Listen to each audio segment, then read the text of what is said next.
ശ്രേയ. ഞാൻ പത്തനംതിട്ട അമൃത വിദ്യാലയത്തിൽ പഠിക്കുന്നു. 5th സ്റ്റാൻഡേർഡിലാണ് പഠിക്കുന്നത്. എൻ്റെ അച്ഛൻ പട്ടാളത്തിലാണ്.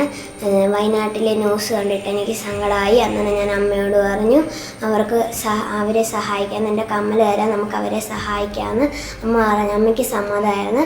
എന്നിട്ട് അമ്മ കടയിൽ കൊണ്ടുപോയി കമ്മൽ കൊടുത്തിട്ട് പൈസ എടുത്തിട്ട് വാർഡിലെ സുരേഷ് മാമനെ വിളിച്ചിട്ട് സുരേഷ് മാമൻ കളക്ടറേറ്റിൽ കൊണ്ടുപോയി പൈസ കൊടുത്തു.